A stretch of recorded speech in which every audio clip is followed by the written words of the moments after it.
Hi guys, my name is Shruthi and my project is about thermochromic pigments in handmade paper. So what exactly are thermochromic pigments? Well, the root word therm means heat and the root word chrome means color. So thermochromic pigments are basically pigments that change color with heat. And we have a couple of options on the market today. So one is like a pure thermochromic pigment, which changes color to white at a specific activation temperature.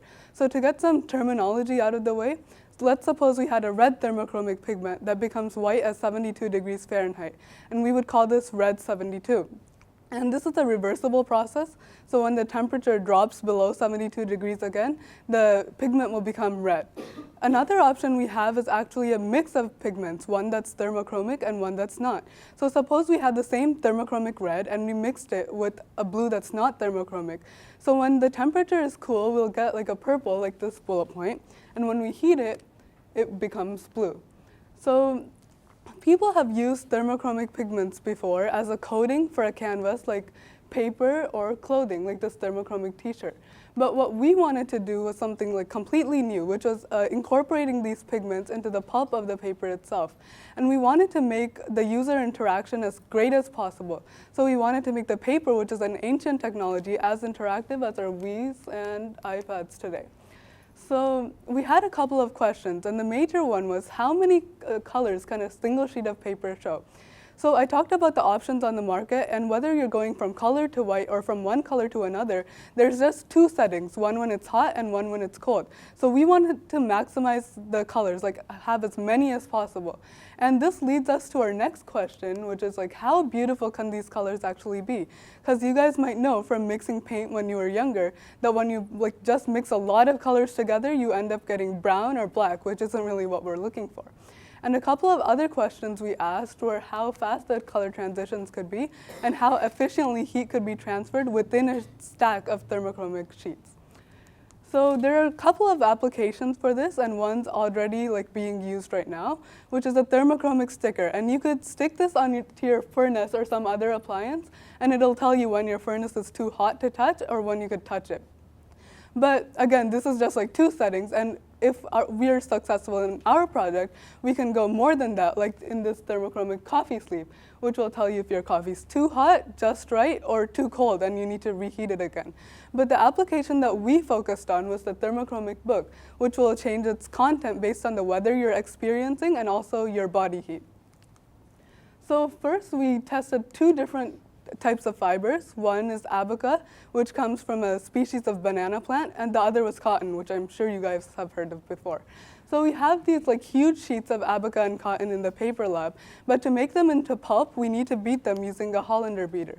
And basically what that does is separate the fibers, cut them down to shorter lengths, while also engorging them with water in the process.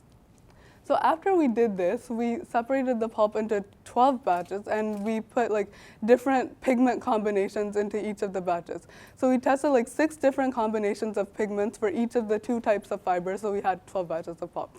But the thing is that when you just like put the pigments into the pulp, you end up coloring the water the fiber is in, but not the fiber itself. So to make the pigment adhere to the fiber, we had to add a combination of chemicals called a retentionate. So after we'd done all this, the pulp might look something like this. And this is like purple abaca pulp inside of orange Home Depot 5-gallon bucket. And after we made the 12 batches of pulp, we did some color tests. So we observed the color of the pulp when it was at room temperature, when we put it into the freezer, and when we heated it with our arms. So going from the pulp to the sheets of paper is a seemingly simple process, but I have a long way to go in terms of skill. And basically what you need to do is form a thin, wet mat of fibers and let it dry. And the traditional drying time is 2 days, but since we had a limited amount of time, and also since these were just test sheets, we let them dry for just 1 day, and they were dry enough for our purposes.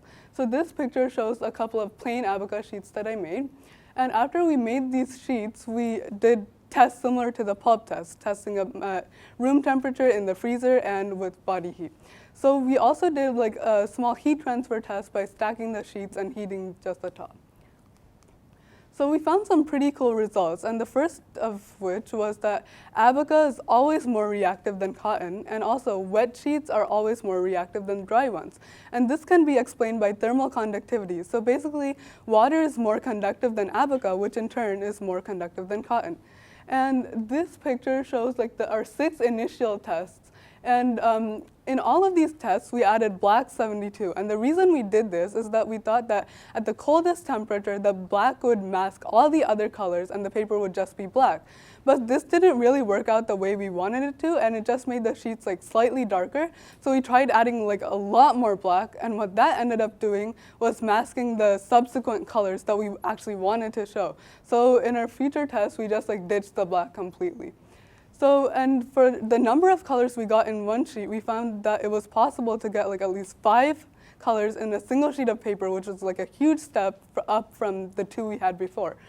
So, and we also found out that we can go from one secondary color to another. So just to give you guys a quick review on color theory, primary colors are red, blue, and yellow, and they combine in pairs to form the secondary colors, which are purple, green, and orange. So we found out that we could go from purple to green or from purple to orange, which is pretty cool.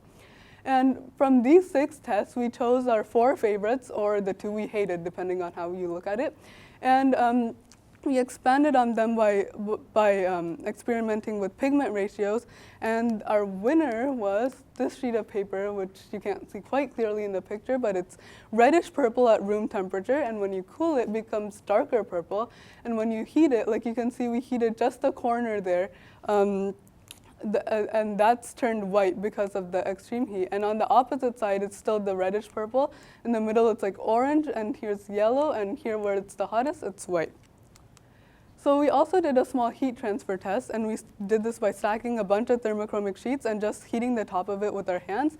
And what we found out is that enough heat transfer occurs to change the color in 5 sheets. And as we could expect, the intensity of color on the first sheet was a lot greater than the intensity of the color change on the 5th.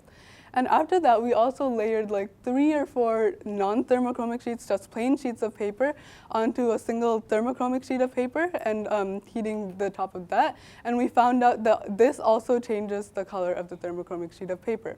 And an interesting thing we found out is that we can track the changes in the paper over time. So what I mean by that is, let's say we have this purple sheet of paper here. So I come and put my hand on it, and it makes a yellow handprint on the paper. And after a few seconds, it starts like cooling, and my handprint becomes orange. And let's say at this point, another guy comes and puts his hand on the sheet of paper. So you can tell which one of us came first by just observing the color of our handprints.